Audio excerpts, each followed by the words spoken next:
Imnedija 3 servizzi ġodda marbuta mal-użu tal-insulin pumps, magħrufa wkoll bħala sistema ta' frixa artifiċjali li għandhom lan li jollu l-kwalità tal-ħajja ta' persuni li jgħixu bid-dijabete tal-ewwel tip. Il-Ministru għas-Saħħa u l-Anzjanità Attiva Ġewwa Biela fisser dawn is-servizzi bħala kisba kruċjali fil-kura tad-dijabete f'Malta u spjega li b'investiment ta' €1,400,000 il-Gvern se jibda jagħti bla ħlas pompa tal-insulina illi taħdem f'sinerġija ma' sistema tal-Continuous Glucose Monitor illi diġà qiegħda tingħata lill-pazjenti.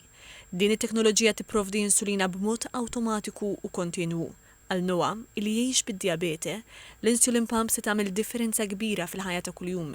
Mela, l-insulin pump ħatejna minn żewġ aspetti. Short term, għax Noa li huwa type 1 diabetic ġismu ma jproduċi insulina.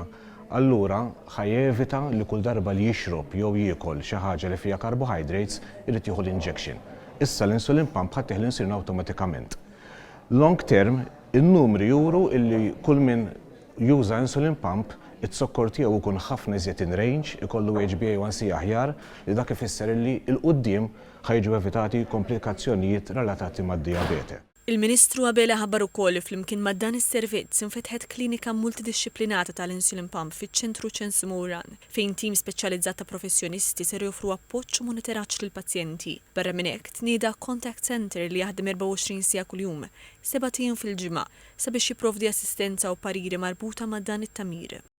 Il-Gvern millum ħajibda jagħti insulin pumps b'xejn lil dawn il-persuni fl-istess ħin ħatkun qed tinfetaħ din il-klinika ta' warajja li sservi l-Gżira ta' Malta fiċ-ċentru Ċensu Mowran, fl-istess ħin ħajkun varat servizz ta' helpline 24/7 biex tgħin lil dawn il-pazjenti. Lesti li ħaninkludu wkoll pazjenti li ikollhom operazzjonijiet fejn titneħħielhom il-frixa. Is-servizz ġewwa l-Gżira ta' Għawdex ħajibda fil-ġranet li ġejjin u ħajkun identiku għal dak ta' Malta.